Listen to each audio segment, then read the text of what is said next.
नमस्कार दोस्तों, कैसे हैं आप सभी। आज की कहानी का शीर्षक है जीवन धारा। आज मुझे बेस्ट कॉरपोरेट एग्जीक्यूटिव का पुरस्कार मिला है। हाथ में इस ट्रॉफी को थामे अपनी कार में बैठकर मैं खुद को दुनिया की महारानी महसूस कर रही हूँ। आज से 25 साल पुरानी बात यूँ लगती है जैसे कल की ही बात हो। इंजीनियरिंग के आखिरी साल में एक दिन जब मेरे हॉस्टल की सभी लड़कियां अपने करियर के बारे में बात कर रही थी, तभी मम्मी की चिट्ठी आई। चिट्ठी पढ़ी तो अवाक रह गई। लिखा था कि तुम्हारी शादी गुड्डू से तय हो गई है। गुड्डू मेरी बुआ की जेठानी का लड़का था। बचपन में देखा था पर कभी उस नज़र से नहीं। इतने सालों बाद आज भी नहीं बता सकती कि मैं शादी की खबर पर खुश थी या दुखी। खैर, परीक्षा ख़त्म करके घर पहुंची। 4 दिन में फटाफट शादी निपट गई और मैं अपराजिता से गुड्डू की बहू बनकर दिल्ली आ गई। हाँ, मैं इस बात से बेहद खुश थी कि दिल्ली आ गई। हर छोटे शहर की लड़की की तरह मेरा भी सपना था कि मैं मेट्रो सिटी में जाकर नौकरी करूँ। ससुराल में सभी मेरे रंग रूप, समझदारी, शिष्टता और फराटेदार इंग्लिश के कायल थे। साधारण शकल सूरत और कम बोलने वाले प्रवीण मेरे आगे खुद को दबा हुआ महसूस करते थे। ये मैंने तब जाना जब उन्होंने मुझे किसी से बात करने पर टोकना शुरू कर दिया। मेरी हर बात में कमी निकालना, लोगों से मिलने जुलने पर रोक लगाना, चटकीले कपड़े पहनने से रोकना, ये सब रूटीन बातें हो गई। इसी दौरान जब मैंने परवीन से अपनी नौकरी की बात की तो वो बिफर गए। कहने लगे, क्या तुम्हें अपने पति पर इतना ही भरोसा नहीं है कि वह तुम्हें कमाकर खिला सके। रोती सिसकती मैं सोचती रही कि क्या मेरे प्रोफेसर पापा ने मुझे इंजीनियरिंग पढ़ाकर गलती की। खैर, इसी बीच पता चला कि अनामिया मेरे गर्भ में है। इस खुशी में मैं सब भूल गई, बहुत सी तकलीफ़ें, और बाद में जब पहली बार उसे अपने हाथों में थामा तो खुद से एक वादा किया कि कभी भी इसकी ज़िंदगी अपने जैसे नहीं होने दूंगी। यह अपनी मर्जी की ज़िंदगी जिएगी।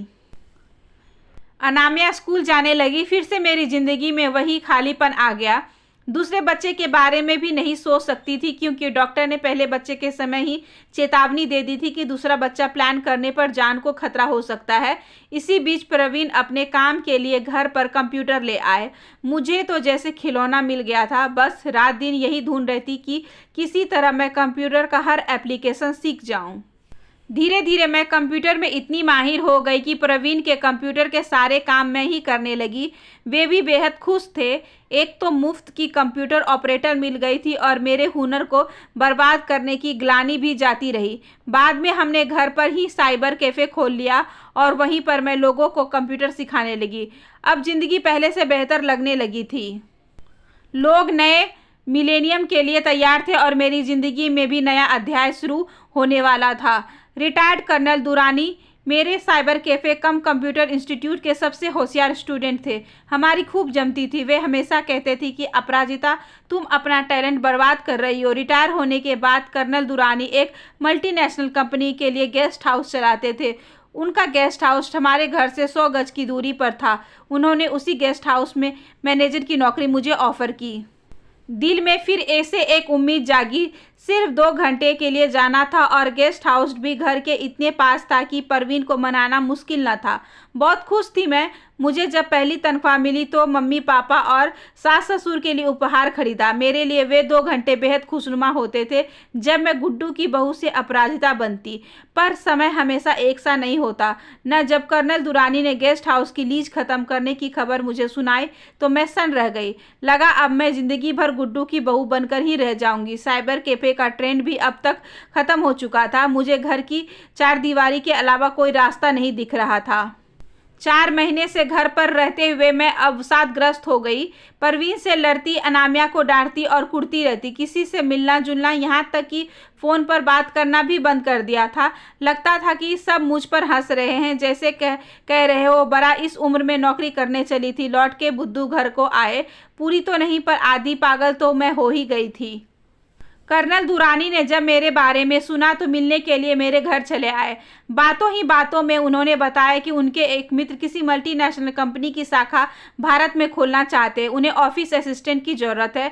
फिर कुछ सोचते हुए उन्होंने कहा, अपराजिता, तुम उस पद के लिए आवेदन क्यों नहीं भरती। मैं भौचक्की रह गई। इस उम्र में बिना किसी अनुभव के, वे भी मल्टीनेशनल कंपनी में नौकरी। उन्होंने बहुत जोर दिया तो बिना किसी उम्मीद के मैं इंटरव्यू के लिए तैयार हो गई। धड़कते दिल से जब 5 सितार होटल में इंटरव्यू के लिए पहुंची तो मिस्टर कुलकर्णी को देखकर मेरे हाथ पांव फूल गए। 6 फीट की मिस्टर कुलकर्णी मुझे बेहद रोबीले लगे, पर जब उनसे बात की तो काफ़ी सरल लगे। इंटरव्यू भी अजीब था। जितने सवाल उन्होंने मुझसे किए उससे कहीं ज़्यादा मैंने उनसे। क्या इस उम्र में बिना किसी अनुभव के मैं यह काम कर पाऊंगी? पूछने पर उन्होंने मुझे समझाया, अपराजिता तुम इंजीनियर हो, इतनी अच्छी अंग्रेजी बोलती हो, कंप्यूटर एक्सपर्ट हो और सबसे बड़ी बात कि तुम काम करना चाहती हो। मैंने फैसला किया है कि इस पद के लिए तुम ही उपयुक्त उम्मीदवार हो। मैं तो 7वें नहीं 8वें आसमान पर थी, पर कोई और भी था जो मुझसे भी ज़्यादा खुश था। वो थी मेरी टीनएजर बेटी।